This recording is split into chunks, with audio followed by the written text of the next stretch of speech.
So, Bobby, back on recruitment, there's so many myths, there's so many rumors, there's so much noise. It's hard for people to actually understand what's right, what's wrong about finding work in Australia. How would you describe the current climate, and which industries are busy, where it's hot to go?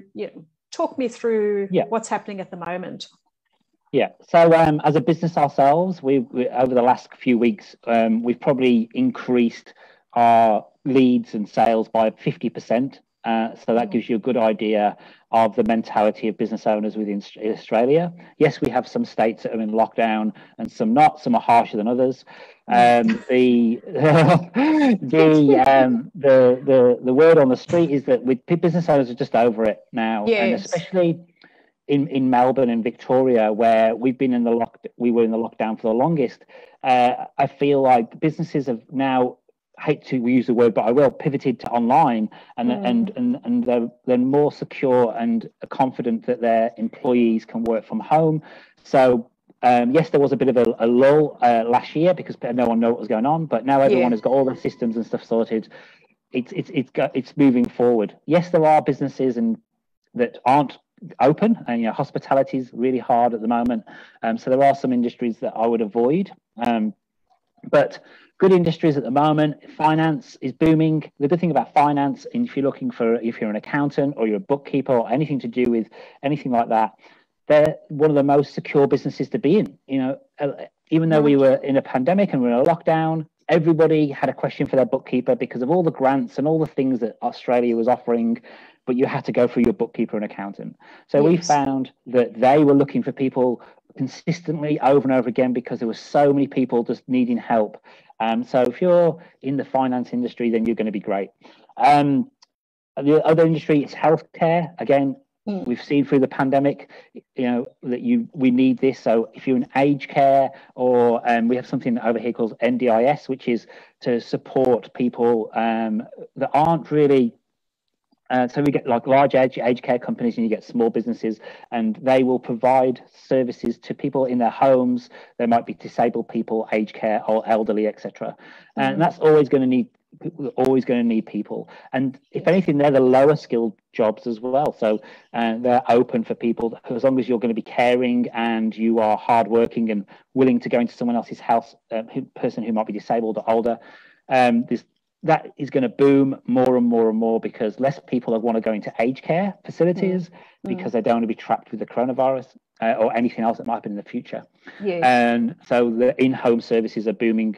We get clients come to us and they look for 25 people at a time. So that's to give you an idea. In healthcare or just in home care itself? In home care itself. So the healthcare bracket really covers a lot of things. So pharmacists, pharmacies, they're always going to be busy. They're always going to be open.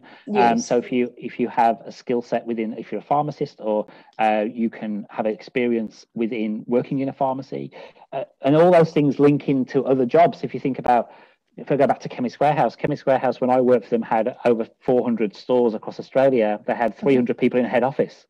So even though we say pharmacy and the pharmacist, well, they all need support people in the office. So that creates jobs as well. And I think the whole online, companies have had to move to online and perhaps not had the resources to deal with that. So I guess it's moving into more of that during COVID too. Yeah, exactly. And then that increases the workload for people in IT. So IT companies, they boom as well because everyone's going, I need to go online. IT security.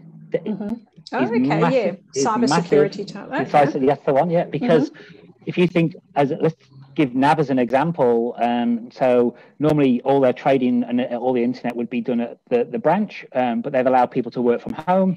But the people who work from home don't have a secure enough internet connection because they're using their own.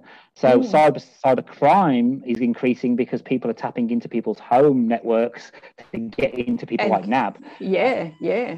So that is a booming industry that is probably on the cusp of a big boom, and over the next 2 years we're going to see that really increase.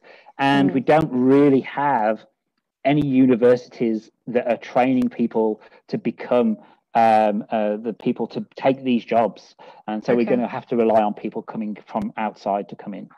So students, any students that are out there, if you're thinking what you should be studying, cybersecurity is where you need to be. You'll have a job for life, and the best thing is you can do it from your laptop. So you can do it from anywhere in the world, and you can service clients anywhere in the world. And it's going to be big business. It already is. You know, I don't know what it's like in the UK and other countries, and I don't know whether you find it as well, Robin. But on my phone at the moment, I get scam text messages saying I've got a package delivered and all this. Yes. So you're seeing cybercrime approaching into all of our lives. So it's a booming industry. Yes, it absolutely is.